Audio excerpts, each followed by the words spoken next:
It has been just over a month since Corvus Belli released the new factions for Infinity Essentials. And to be honest, they've been bugging me. Let's talk about why.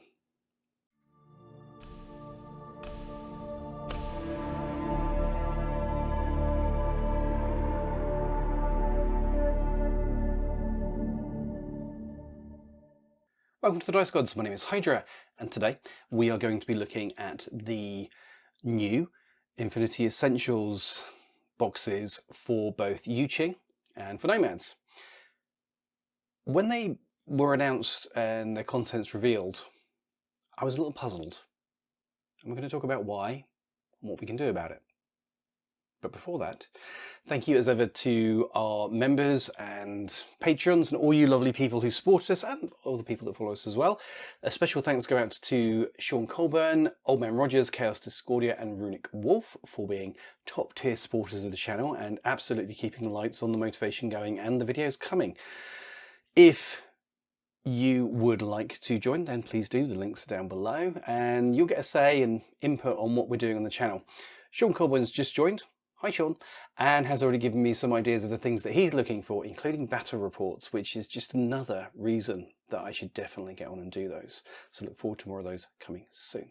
But now, Infinity Essentials.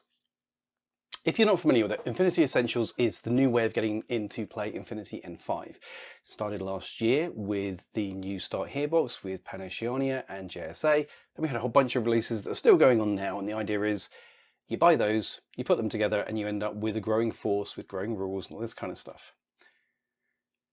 We were told when that was going on that we would be getting Yu Jing and we'd be getting Nomads to expand on that. Those boxes have dropped. 10 miniature boxes have arrived to get those into the system. So if you didn't fancy Pano, you didn't fancy JSA, you could use those. But I'm not so much of a fan of them, and it's for some very specific reasons. The point of Essentials is to get new players into the game and bring them in comfortably and bring them in happily.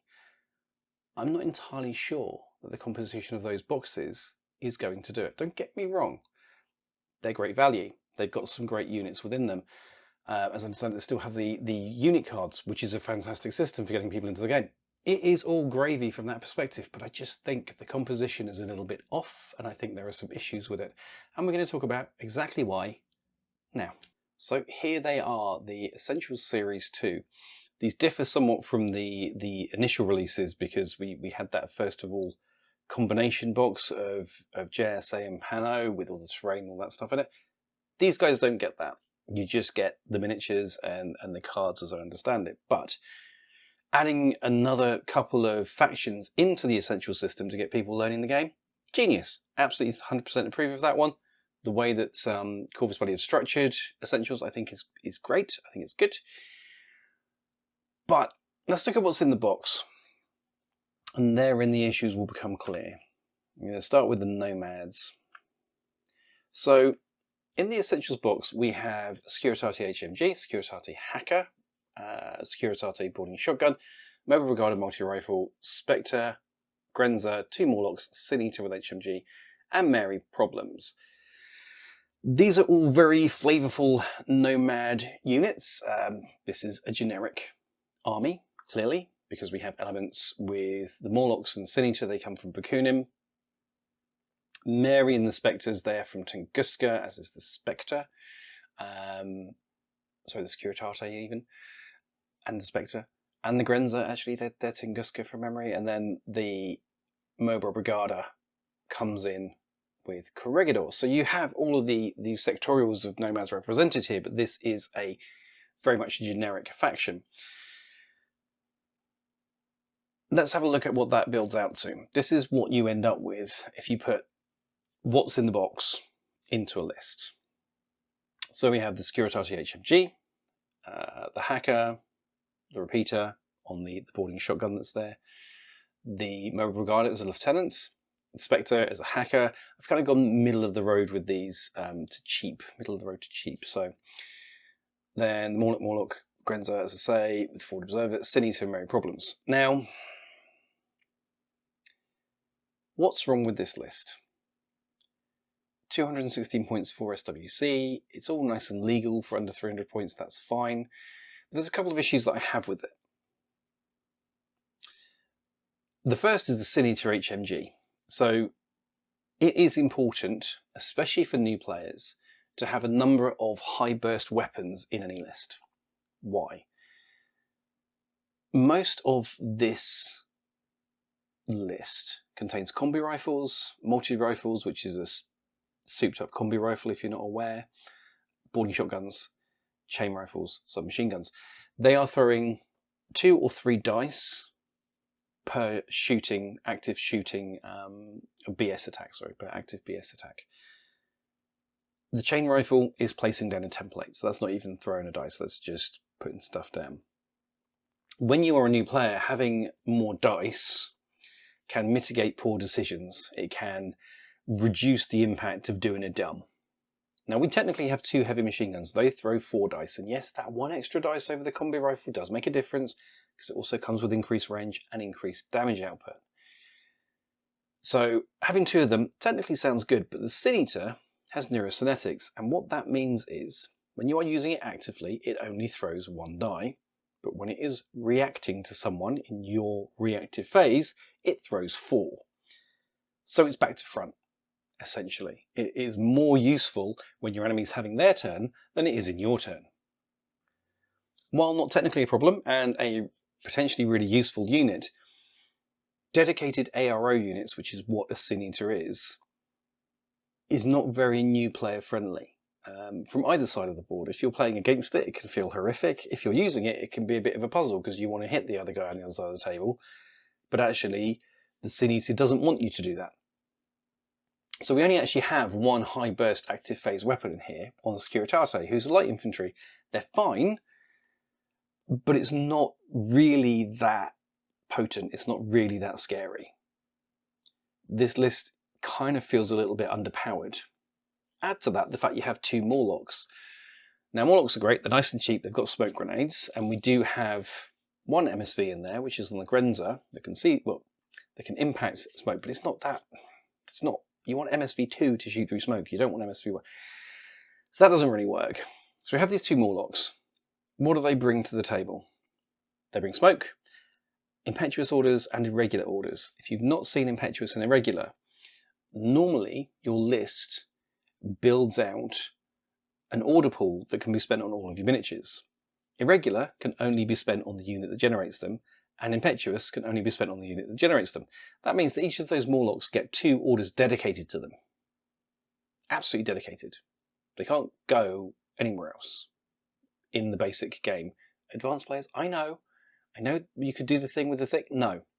For new players, this 10 order group or 12 order group is actually an 8 order group, 8 regular orders that can be spent, and that limits your ability to activate and do things. If you take this list and you put it up against somebody and you start using command tokens and they take out 3 of your orders at the start of the game, it starts being a problem. You start being a bit order starved. And you don't have a lot of heavy hitters in the first place. So this list just feels a little bit underwhelming, like it doesn't quite have the chops to do the business. Yeah, you have lots of flavour in there. I mean, there's 3 hackers in there. Could it be more Nomad? No. But it doesn't have it. It lacks that output. And I think that would really, really hamper it. But this is the list out of the box. What would I do to that? I would hit it with a stick. And the stick looks like this. The Tunguska Jurisdictional Command Starter. I knew I was going to screw that up as soon as I started it. The Tunguska Starter Set. The ref number there is, you can use that to search it online if you want it. It's the Corvus Belli code. So this is around €60. Yeah, I know. That's almost as much as the main Essentials box, but this is not the same thing. At around €60, you're going to get 3 more Securitate, but only with combi rifles. These are the very, very basic ones. You can get the Kriza Borach with HMG, Holomen with multi-rifle and pitcher, which is always welcome, and a Heckler Hacker as well. So here's what it looks like. First of all, I've changed it from being a generic Nomad list to being a Tunguska list. because I think you get more bang for your buck with Tunguska than you do with generic. So what do we have? We have a Securitate Hacker, a Securitate HMG, and the Securitate Boarding Shotgun. So those are from the Essentials box. We then have a Combi Rifle Securitate with Paramedic. Those 4 Securitate form a fire team. They form a fire team core. That gives them +1 ballistic skill and a whole wealth of other stuff, which just generally makes them better because they all operate as a single unit rather than the single trooper. This is good. So we have 2 specialists in there as well. We have a repeater. It's a good little specialist bot. Then we have the Krizaborach. The Krizaborach is a distinctly unpleasant heavy infantry. He has an HMG, obviously, which is that burst 4, high damage or reasonable damage output weapon. Great. But he also has an extra burst on his HMG, so he has burst 5 in active phase. He has BS attack -3, so anyone shooting at him gets a -3. And his ballistic skill is 13 natively. He has 5 armor, he has 2 Vita. So he is a very durable, absolute beast of death and destruction. Just absolute beatstick. So we have now an HMG with the Securitate, and we have an HMG on the Krizaborach as well. That is going to do some work. The Spectre has been changed to a mine layer. So he's going to deploy in the midline. You're not going to be able to see him there, but there's going to be a camo marker on the midline that is actually a mine that's going to go pop at people. This is fun. Heckler becomes a killer hacker. So this is from the Tunguska starter box to inconvenience other hackers and to benefit more from like the Securitate repeater, so you can do fun things with that. Mary Problems is in there again. She's an excellent hacker. The picture is really useful. You can start building this really strong hacker network. The Grenza remains in there. He is useful. He is useful as a camo hunter. The Hollowmen multi-rifle is surprisingly pokey. They are quick, they are durable. He has two Vita as well, 2 structure actually, technically, I believe. Yeah, 2 structure. 4 armor, 6 BTS. He's got super jump, so he's really quick and bouncy. The multi-rifle means that he can engage light infantry, he can engage armor to an extent. He's BS 13, again, he's a really good shooter.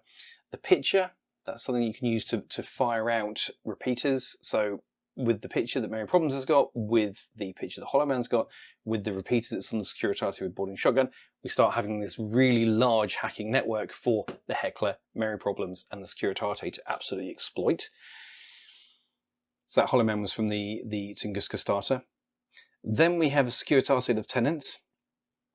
So we can't take the previous lieutenant in Tunguska because that was from Corregidor, the Mobile Brigada. So we put the Securitate. It's a 13-point whip 14 lieutenant. It can hide behind a box for the entire game and not die. This is good. So that combi rifle came out of the Tunguska starter. Then we have a Securitate with Feuerbach, which I always say wrong. I just did it again, but we're going to live with it. Move on, people. We're fine. That is going to be proxied. So you're going to use the last Securitate with combi rifle that's in the Tunguska starter box as that. You're going to proxy it. You can buy a Feuerbach if you want. There is one of those out there. That is one of the options. But if you want to keep your costs expenditure down at this point, down-ish, then you can just proxy that in and see how it runs. That is another heavy hitting weapon because the ammunition that weapon fires out, it's got good range on it, but the ammunition that it fires out is deadly. Check it out. It will make a mess of anything that it hits. So with the heavy machine gun, and the Feuerbach, you're going to do some work. You're going to hurt pretty much anything you come across, whether it is medium or heavy infantry or even tags up against a Feuerbach. You're going to have a rough day. But you also have the hacking network to deal with tags, so you have options. Dan McConnelly, we're going to use one of the Morlocks to proxy as Denma for the time being. It's essentially the same as a Morlock, but with a few buffs and tweaks and some nice touches. So you've got those 2 proxies, the Securitate with Feuerbach and Denma. Those are going to be your only proxies. The rest of it is what you see is what you get pretty much. But that instantly jumps you up to 5.5 SWC and 297 points. If you're not familiar, 300-point game gets 6 SWC. SWC is what you buy your heavy weapons with, your hackers, your special doodads, and MacGuffin. So it's pretty much maxed out. You've got 3 points left and 0.5 SWC. That is not bad for those 2 boxes.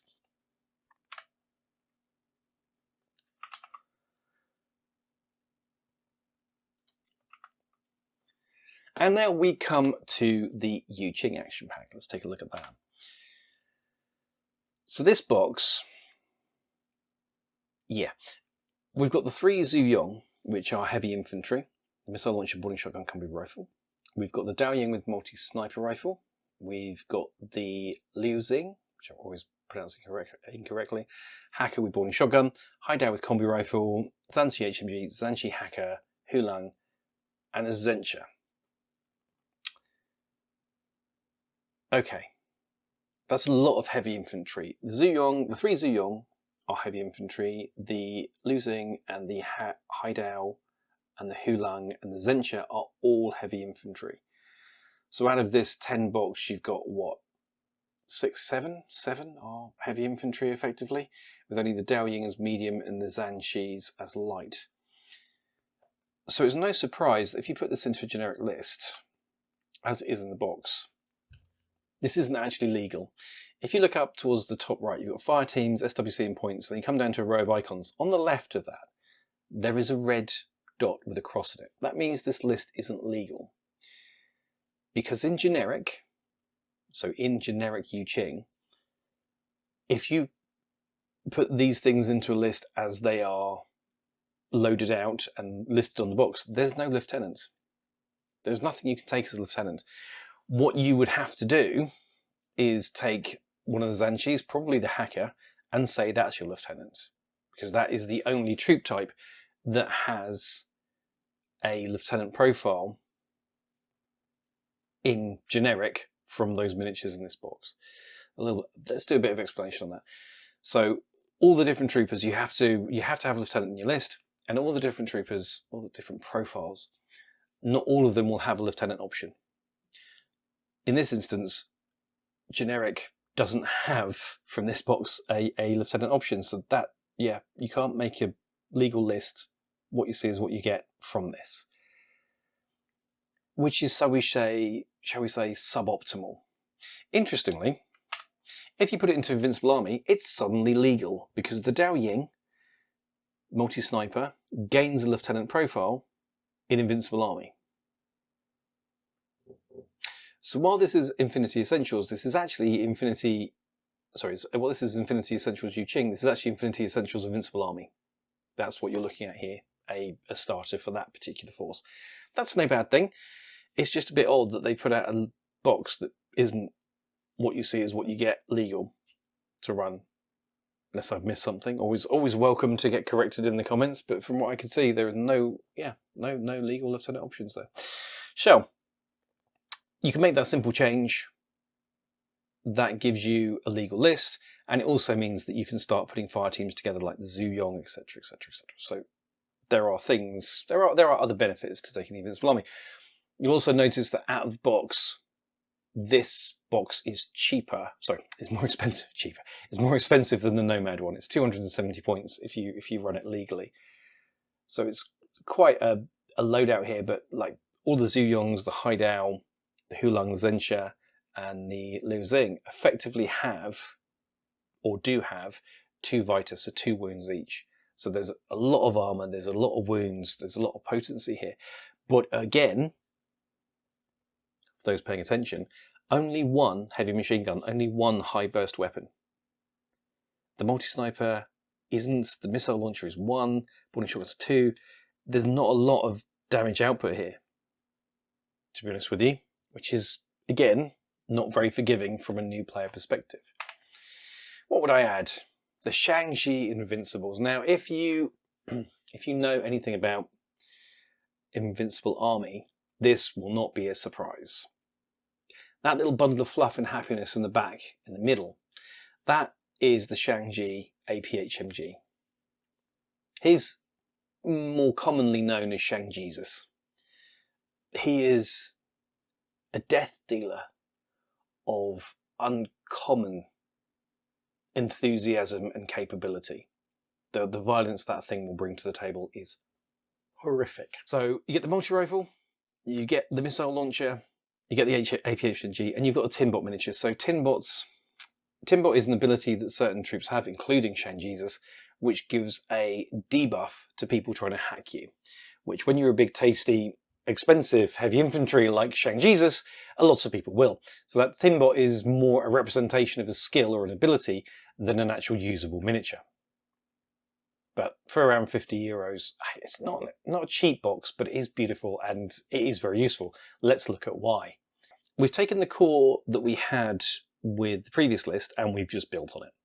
So now we have the Dao Ying Sniper Lieutenant, which is fine, that's okay. We have 2 Zhu Yong and then 2 Shang-Chi. Now we've put a Zhu Yong in as paramedic because it is always useful to have a paramedic. What that means is that the combi rifle Zhu Yong that's actually in the box, we're going to say is a multi-rifle, we're going to say that one is a paramedic. We then take Shang Jesus, the APHMG. Why is he so horrific? Well, so the Shang-Chi is a heavily armoured platform to start off with. Let's not beat around the bush here. They are quite unpleasant to deal with. BS 13, which is really good, so they shoot really well. Armour 4, 2 Vita. This is all good. They have natively built in BS attack shock. So everything, if you're shooting as a light infantry with 1 wound and they fail an armour save, they go straight to dead. They don't go unconscious. That's what shock does. So this APHMG, AP Heavy Machine Gun, is actually a shock APHMG, which is not nice. He's also got tactical awareness, which means that he generates his own order that he can spend on himself. More about that in a minute. I mean, he's not cheap, as you can see, 45 points. He's not cheap in any way, shape or form, but he is very, very capable, which is what you want from this type of thing, believe me. The Tinbot Firewall -6 is good, it makes him less hackable. And then we have another Shang-Chi with a hacker ability there with multi-rifle and D-charges. Now, the 2 Shang-Chi and the Zhu Yong can form a fire team. It's actually a pure fire team, so it's all under the same keyword, which means that you actually get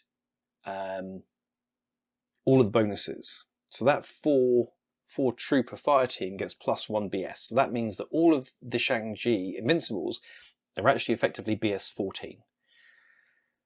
If you're engaging something in good range, that means you're hitting on 17 or less with 4 dice with a shock APHMG if you're using Shang Jesus, which you are because that's the best option.